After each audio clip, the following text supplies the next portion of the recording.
निलेश आणि सचिन घायवळच्या गुन्हेगारीची सर्वत्र चर्चा.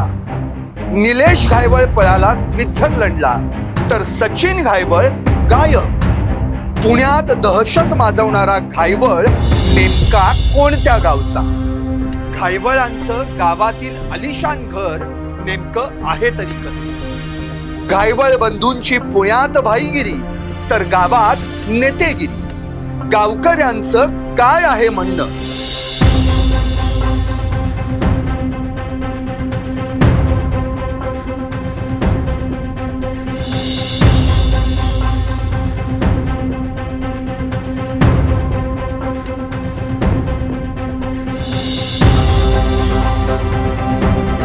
टॉप न्यूज मराठीची टीम पोहोचली घायवळच्या गावात. पहा सोनेगाव मधून टॉप न्यूज मराठीचा ग्राउंड रिपोर्ट. निलेश घायवळच्या मूळ गावी म्हणजेच कर्जत जामखेड मतदारसंघामध्ये असलेल्या सोनेगावमध्ये मी आत्ता उभी आहे. तुम्ही माझ्या मागे जर पाहिलं तर ही सोनेगावची ग्रामपंचायत आहे आणि या ग्रामपंचायतीच्या अंतर्गत असणारी जी इथली घरं आहेत, इथले जे स्थानिक नागरिक आहेत ते सगळे आता कुठेतरी या घायवळ बंधूंच्या समर्थनार्थ समोर आलेले पाहायला मिळतात. इथे जमलेले हे सगळे जे नागरिक आहेत ते पहिल्यापासून खरं तर या घायवळ बंधूंना ओळखतात, त्यांच्या कुटुंबाला ओळखतात आणि त्यांच्याविषयी बोलण्यासाठी सगळेजण इथे जमलेत.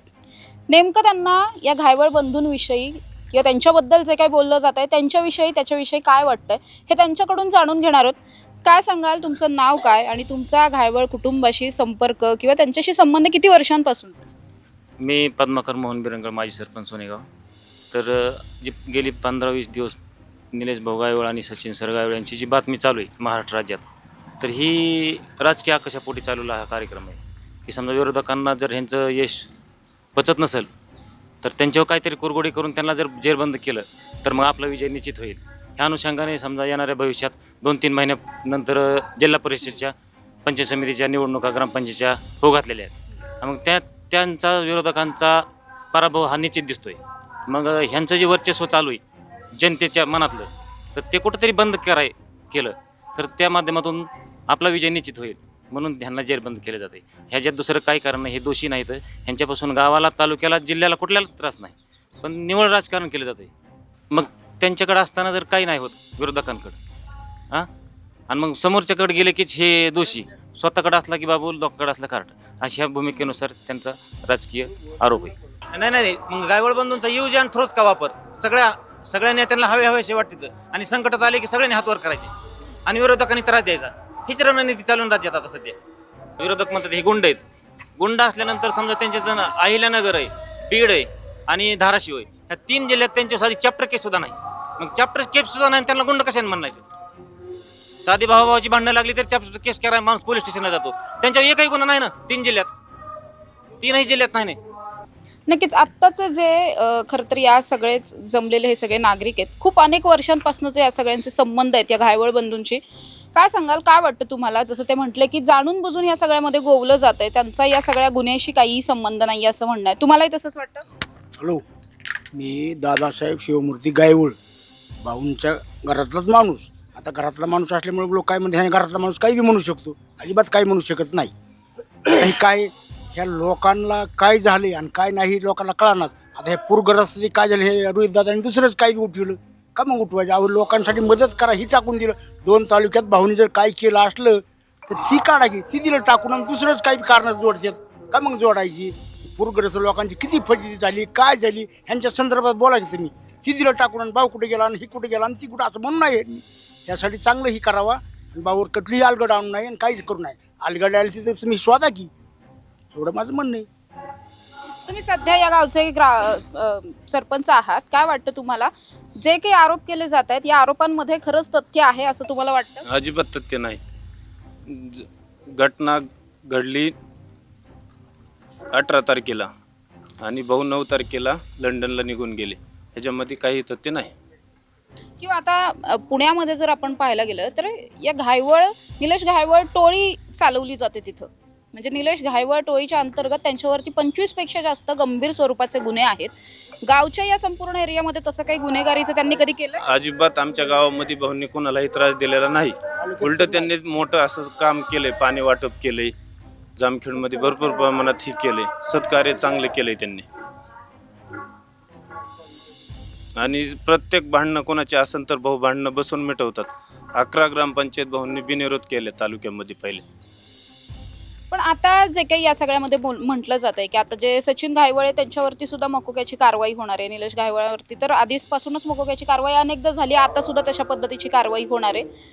सचिन घायवळबद्दल काय तुम्ही माहिती द्याल? म्हणजे खरंच त्यांचा या गुन्हेगारीशी काही संबंध आहे? ते शिक्षक आहेत, ते गुन्हेगारी बिनेगारी काही करीत नाहीत. त्याचं सत्कार्यात सगळ्यात मोठा वाटा आहे तालुक्यात. आमच्या नाही तालुक्यात, जिल्ह्यामध्ये वाटा आहे सगळ्यात.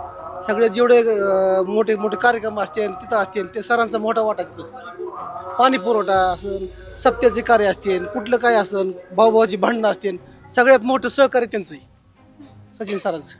जिल्हा परिषदला उभं राहू नये म्हणून हे सगळं केलं जातं असं तुमचा थेटपणे आरोप आहे. निश्चितच. आणि गेल्या पंचवार्षिकला 42,000च्या लीडनं रोहित दादा निवडून आले होते. यावेळेस ते 1200वर लीड आलेले. कारण त्यावेळेस सर रोहित दादाकडे होते आणि नंतर इकडं आल्यानंतर इतकं लीड तुटलंय हे त्यांना पराभवाची सामना करावा लागणार आहे ZP मध्ये. म्हणून त्यांनी हे जास्तीत जास्त प्रयत्न चाललाय त्यांचा. कुणाचा रोहित पवारांचा जास्त राजकीय हस्तक्षेप आहे, दुसरं काही नाही याच्यातून. मग आता राम शिंदेचा यावेळेस जो काही प्रचार केला घायवळ बंधूंनी मिळून, त्यामुळे कुठेतरी रोहित पवारांना हे आवडलं नाहीये म्हणून हे सगळं. निश्चितच त्यांना ते आवडलेलं नाही म्हणूनच हे त्यांना अडकवण्याचा प्रयत्न चालू. आता आपण जर पाहिलं तर मुळात पुण्यामध्ये सुद्धा असं ओके, पुण्यात सुद्धा म्हणजे आजचीच आपण जर अपडेटेड बातमी पाहिली तर पुणे असेल किंवा धाराशिव, अहमदनगर सारख्या जवळपास 40 वेगवेगळ्या ठिकाणचे जमिनीचे कागदपत्र वगैरे अशा संदर्भातली सगळी माहिती पोलिसांना मिळतीये. तर या सगळ्यामध्ये तुम्हाला काय वाटतं, अशा पद्धतीने जबरदस्ती जमिनी बळकावलेल्या आहेत, ताबे मारलेले आहेत वगैरे असं काही इकडे घडलं? ते पुण्याला त्यांचे सचिन सर गायवळे पुण्याला शाळेवर शिक्षक आहेत. त्यांचा आणि ह्या पवन चक्क्याचा किंवा एखाद्या घरावर ताब्यात घेण्याचा ह्याचा अर्थात काही संबंध नाही ना. आणि निलेश गायवळांचा संबंध नाही त्याच्यात काही. निलेश गायवळे सामाजिक कार्यकर्ते आहेत. कोरोना काळात त्यांनी सॅनिटायझर वाटप करणं, मोफत पाणी पुरवठा केला लोकांना आणि ह्यातून त्यांची जी जनमत वाढलं हे विरोधकांना खटकत चाललं. म्हणून विरोधकांनी हे डाव टाकून त्यांच्यावर काहीतरी कुरघोड्या केल्या.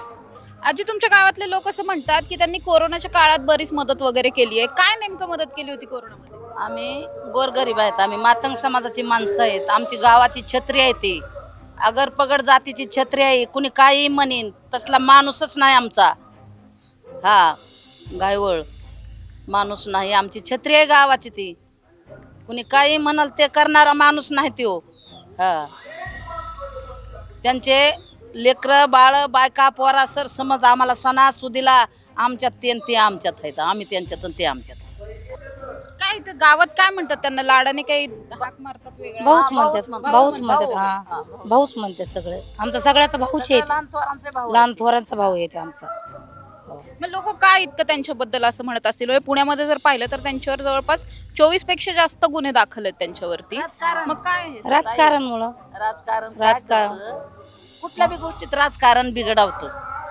चांगल्याला वाईट, वाईटाला चांगलं. राजकारण आहे नाही. मी 5 वर्ष सरपंच होते ताई इथं आमच्या भाऊच्या जीवावर. इतकं गोरगरिबाचा अन्नदानवाला माणूस आहे. पण आता ही सगळी केस झाल्याच्या नंतर जेव्हा केव्हा ते गावात परत येतील, तुम्ही परत तेवढ्याच आनंदाने स्वागत करणार त्यांचं? हा स्वागत करणार आम्ही, मिरवणूक काढून आम्ही. खारड्यापर्यंत मिरवून आणू भाऊला आम्ही तिथवर. हा दाल खारड्याला हिथून ही करून रथ पीत बनवून उभा भाऊला करून तिथवर आम्ही मिरवणूक आणणार खारड्यापर्यंत बाबा महाराजा गडापतवर. जसं आता पुण्यामध्ये म्हटलं जातं की त्यांनी अनेक तरुणांना स्वतःची मुलं चांगल्या शाळांमध्ये शिकवली, चांगल्या परदेशात शिकायला पाठवली, मात्र इतरांच्या मुलांना गुन्हेगारीकडे वळवलं. तर हे खरं आहे का? तुम्हाला पण असं वाटतं गावातल्या तरुणांना असं कधी नाही ना, गुन्हेगारी? चुकीचं आहे. नाही ना, हे चुकीचं आहे सगळं. गावातल्या तरुणांना तुम्ही तर पाहता आता, म्हणजे आमच्या गावामध्ये त्यांनी चांगल्या पद्धतीने कामं बी आहेत त्यांचे. तरुण मुलं बी त्यांच्यामुळे आम्ही आता उत्स्फूर्तपणे सगळ्या गोष्टी कामाला बी कामं करतात. पण आता हे न्यूजमध्ये चालले सगळ्या चुकीच्या बातम्या आहेत त्या सध्या. कामाला लावलंय काही जण हो, भरपूर लोकांना कामाला लावलं. चांगले म्हणजे पुण्यामध्ये चांगलं टॉपच्या लेवलच्या लोक म्हणजे कामामध्ये आहेत सध्या मुलं, त्यांनी चांगल्या पद्धतीने लावली. पण एवढे जे आरोप होत आहेत त्यांच्यावरती त्या आरोपात काहीतरी तथ्य असेल असं वाटतं कधी? नाही, पण आता कसं आता सध्या आता मीडिया ट्रायल चालला सध्या, म्हणजे आता आमच्या सचिन सर त्यांना आता सध्या आमच्याकडे म्हणजे पंचायत समिती लढवायचं होतं ना, जिल्हा परिषद पंचायत समिती. आता शेवटी आता विरोधक असतातच ना, विरोधाला विरोध करणारे लोक असतातच. नक्कीच आपण बघतोय या सोनेगाव ग्रामपंचायतीमधले हे सगळे सदस्य, सरपंच आणि इथले काही ग्रामस्थ माझ्या बरोबर होते. त्यांचं थेटपणे असं म्हणणं आहे की पुणे शहरामध्ये ज्या निलेश घायवळवर इतके सगळे गुन्हे आहेत, मोक्क्याची कारवाई झालेली आहे, इतकं सगळं असताना सुद्धा आमच्यासाठी मात्र निलेश घायवळ हा गुंड नाहीये, तो आमच्यासाठी एक समाजसेवक आहे. आमच्यासाठी या संपूर्ण तालुक्यासाठी घायवळ कुटुंबाने बरंचसं केलेलं आहे. त्यामुळे आमचा आत्ताही या घायवळ बंधूंना पाठिंबा आहे, निलेश घायवळला पाठिंबा आहे आणि भविष्यात सुद्धा ते जे काही निर्णय घेतील त्याला सुद्धा आमचा पाठिंबा असेल. निवडणुकीला उभे राहिले तरी सुद्धा आमचा पाठिंबा असेल असं म्हणताना इथले सगळे ग्रामस्थ पाहायला मिळतात. मात्र आपण उर्वरित महाराष्ट्रामध्ये जर पाहिलं तर निलेश घायवळच्या विरोधामध्ये इतकं मोठ्या प्रमाणात वातावरण तयार झालेलं आहे. पुणे पोलिसांनी निलेश घायवळच्या मुसक्या आवळण्यासाठीचे प्रयत्न चालू केलेले आहेत. कोर्टात अर्ज दाखल केलेला आहे. पासपोर्ट लवकरात लवकर रद्द केला जाईल. निलेश घायवळला भारतात पुन्हा परत आणलं जाईल. दुसरीकडे पुण्याचे पोलीस आयुक्त अमितेश कुमार सुद्धा असं म्हटलेत की ही जी काही घायवळ टोळी आहे ही घायवळ टोळी संपवण्यासाठी आम्ही पूर्ण प्रयत्न करणार. त्यामुळे आता एकीकडे घायवळ टोळी संपवण्यासाठी पुणे पोलिसांचे प्रयत्न सुरू असलेले पाहायला मिळतात. मात्र ज्या गावामधून हे दोघेही येतात या गावातल्या सगळ्याच ग्रामस्थांचा मात्र त्यांना पाठिंबा असलेला पाहायला मिळतोय. त्यामुळे भविष्यात या सगळ्याच केसमध्ये नेमकं काय होतंय हे पाहणं महत्त्वाचं असणार आहे. कॅमेरा पर्सन निलेशसह समृद्धी जाधव, टॉप न्यूज मराठी, अहिल्यानगर.